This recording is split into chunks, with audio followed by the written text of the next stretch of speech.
us again. Adventures with the Christmans. We have a special thing for you today. We are gonna go down to the fire department and get a tour. Is anybody excited? Yeah! All right, come along. Somebody else drank them all. Hey guys, I thought. All right. I'm really excited. Yeah, nobody's here. We can't fish. Silly. No.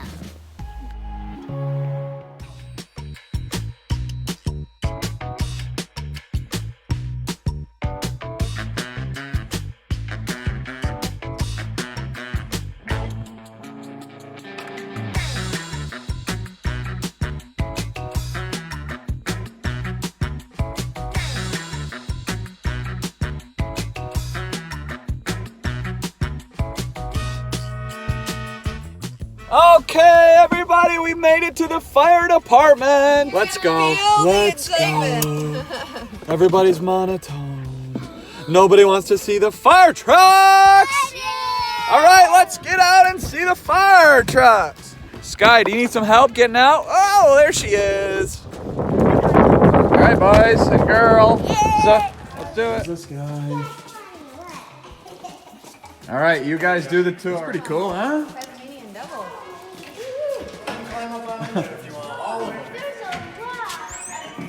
Holy Moses! Better climb up in there, babe. It says Spartan, Daddy. What? It says Spartan. Yeah, I am a Spartan. Yeah, if you've never been in a fire truck before, it's pretty interesting. These seats are like crazy.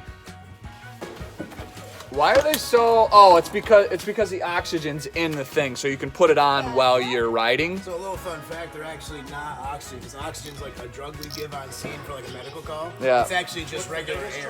We have our air compressor over there. It's just breathing air, like that tells if we're fit enough to wear air bags. We're gonna cut a lady out of her car. That's not heavy at all. Oh, there you go. Don't throw it. We had to take the whole roof off of her car so we could get her out. You did? We had to use these. Why'd you have to Nice. Because she hurt, her neck and her back hurt because of how she got hit. So she couldn't really move very well. So we had to take the side of the car off and the roof so we could get her out that way. Fire alarm, house fire, car fire, we take this truck. You can have heroes too. Oh my gosh. We need water on the blue line or the white line because if we kept them all the same color, it'd be a little bit confusing as to what line we need water in. When you're at a house fire, out front of the truck, it looks like spaghetti everywhere. So, and if you don't, a lot of these are pre-connected into the trucks, so we don't have to actually attach it. So if you pull the wrong lever, you can charge the whole hose. So the hose, like over there, that's and right there, they're neatly packed. It'll like shoot out. This is to make sure that nobody's out a window or anything that needs help, and it also tells us where the fire is at, so we can make a plan how to extinguish them. What do you hook up first? Do you hook up anything like, or is it you have enough water in here? So we have 1,000 gallons on board, which sounds like a lot, but these hoses right here, the inch and 3/4 lines, they'll pull about 200 gallons a minute. So, realistically, 5 minutes until you come up with a different water supply. So, the different type of water supplies we have in the village part, we can hook up the hydrants, just like 135 hydrants or something like that. You draw a map of your house, just like this, on this piece of paper right here. You label all the doors, windows, where your guys' bedrooms are, bathrooms, all of that. And then what you do is you draw how you can get out of your house 2 different ways.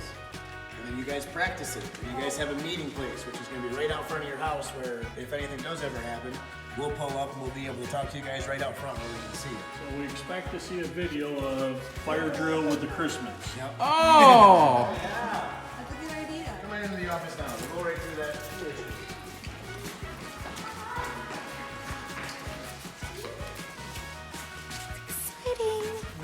You guys ever hear of Mrs. O'Leary's cow?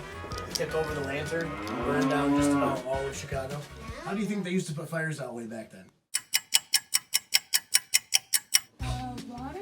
Water, but how did they get water to the fire? People would line up for miles and carry buckets.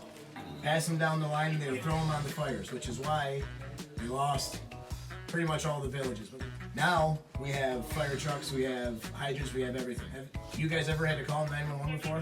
Anyone here? Neither have I. But if you do ever call 911, there's going to be some questions they're going to ask you. They're going to ask, what is your emergency? So that's whether mom or dad tell you to call because somebody's sick or somebody got hurt.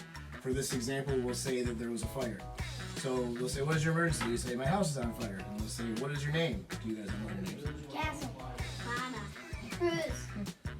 That's a good. You guys know your address? No? All right. So you should know. There's some more homework. And they're going to ask you if everybody is out safely. So have you ever heard a smoke detector go off before?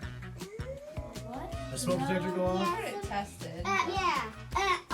At my grandpa's, it just goes off because he has popcorn down there. Okay. Well, yeah, there you go. So they'll go off, but if you're in your bedroom, we'll say 2 o'clock in the morning and it goes off. We're going to talk about what to do. So when your bedroom door is closed and you want to know if there's a fire outside of your bedroom, what do? What's your first step you do to see if there's a fire outside of your bedroom without opening your door? You hop out your window. Yeah, that's coming. You want to feel the doorknob with the back of your hand. The doorknob is metal, so it heats up quicker than the actual wooden door hand. If it's hot, chances are there's a fire outside of your door. You take sheets, blankets, whatever you have on your bed, and you shove them under the crack of your door. Everybody's got a crack under their door, depending on how big it is. You fill that crack, and then you open your window. The reason you fill that crack is because it gives you even more time than the door does. But when you open that window, you're introducing oxygen into your bedroom. And just like you guys need food to grow, fire needs oxygen to grow. So the minute that fire smells that oxygen, it's going to come towards your bedroom door, and it's going to try to find that oxygen the quickest way possible. So if you guys live on the first floor, your bedroom's on the first floor, all you do is open your window. If it's a little bit of a drop, climb out your window. Simple. We're coming along pretty soon. We got ladders, you've got the ladder truck out there. We have all the means to come in and get you out very quickly and very easily.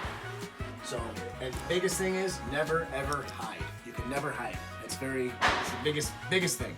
Don't go in your closet, don't go into your bed, stay right out in the open, never ever hide. And be loud. If your bedroom door isn't hot when you feel it, stay low and go. So all the bad hot heat rises, right? So all the bad poisonous gases in the smoke are up top. All the clean air is down at the bottom. So you stay low when you get out of your house. Stop, drop, and roll. If you're on fire, right here they have their meeting place.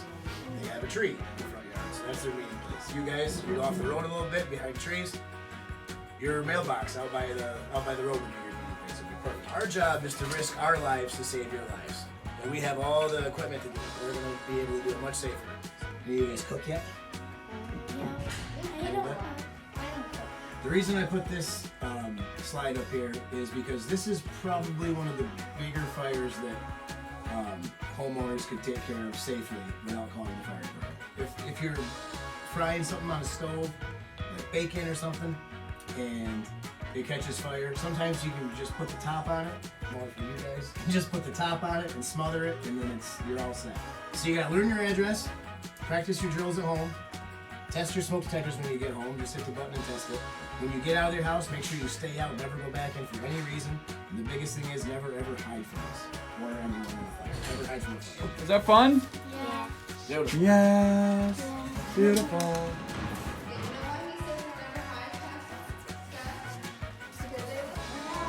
No? What are you doing? You know what? He breathes kind of weird. You know how he sounds? You're striking out, Cole.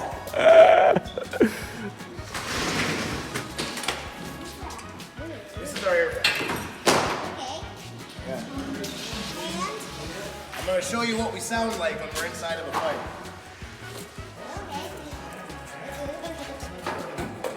This is really gonna. Let's do it. So all this is just regular breathing. Just regular breathing. Okay. Oh boy, he looks like the exterminator.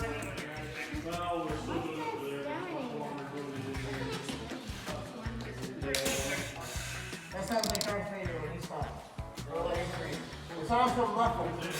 You can't hear me very well, so it's really important you guys are loud. A lot of noises, people yelling, there's sirens going off. This thing, sometimes there's chainsaws starting up. So it's really important that everybody's loud whenever there's a fire. That one here is This is mine. Yeah, and why does it have to be so heavy? So we have 2 different layers in all these jackets and all these pants. You guys have coats on. You got a coat on, right? no, I got sweater. Well. Sweatshirt. So there's only 1 layer, just like mine, right? There's only 1 layer. It's a little thick. There's I no have 2. So That one has got 2 jackets. So this has 2 layers. The first layer on the outside is called our outer shell, and this is stitched a different way for strength. It's supposed to be somewhat puncture resistant, somewhat fire resistant, but nothing is fireproof. Nothing metal, nothing steel, nothing is fireproof. Even this stuff will burn when it's exposed to a high amount of heat. It can withstand, it's up to 4 digits. We go into fires now that are upwards of 1,000 degrees. Right now in here it's probably 65. We go in house fires that are well over 1,000. So we need extra layers. So we have this outer shell like I was talking about, and then where most of our protection comes from is this thermal layer. This thermal layer is a little bit thicker. It keeps us from, number 1, from overheating, because when we sweat, when we get wet, there's steam that goes on inside of this stuff, and it tires us out more. But if this was ever to rip on the outside, then this gear would fail. So all of this stuff, there is the danger of gear failing, but it doesn't happen very often. Pass that around and see how heavy that is. Nice. Yeah, so we got that. Go ahead and pass it around. We have helmets that we have to wear on our head. heavier. Yep, that's heavier. See how heavy that is? I don't even know if you can hold it over your head. We also have different boots. These boots have steel toes, and they also have steel in the bottom of them. It's puncture resistant, so if you step on a nail, because there's a lot of nails that come out of house fires, grab right by that, so they don't fall. It doesn't choke your... Right, it doesn't go up through your foot. That's the most important. Lift up on that over there. We gotta wear that on our head. Yeah. All of it.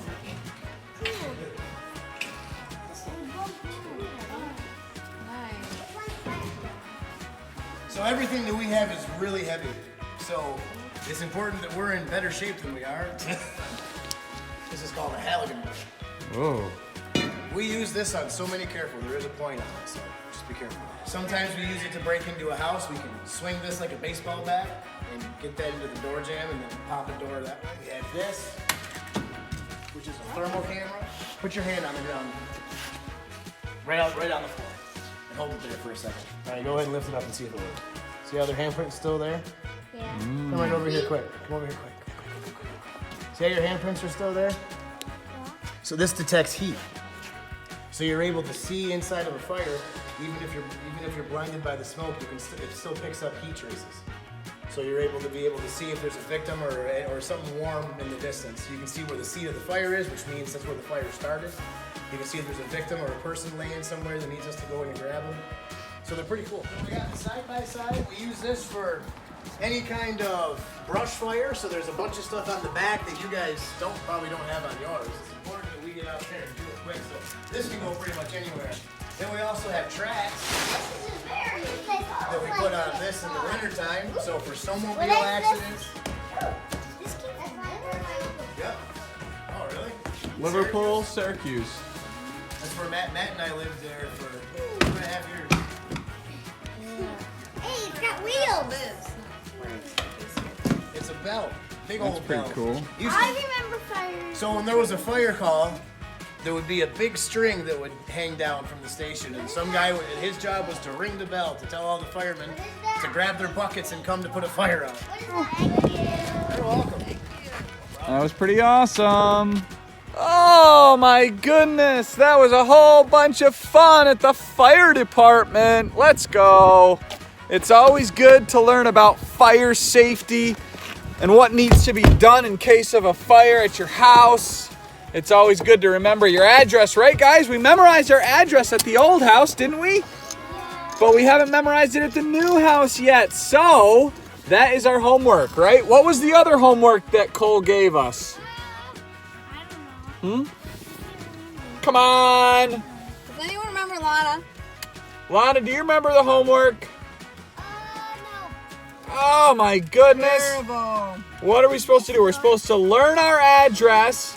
We're supposed to find a meeting place. We're supposed to sketch out our Two house exit routes, and yeah. decide where we're going to be exiting in case of a fire. Right, guys? Yeah. So, what was the most important thing that we learned today? No hiding. Don't hide in a fire. right. How about let's just not have a fire, right? That would be the best rule of all. All right, everybody. This has been Adventures with the Christmans. We'll see ya. I'm going to stick your finger up. What's with the finger up?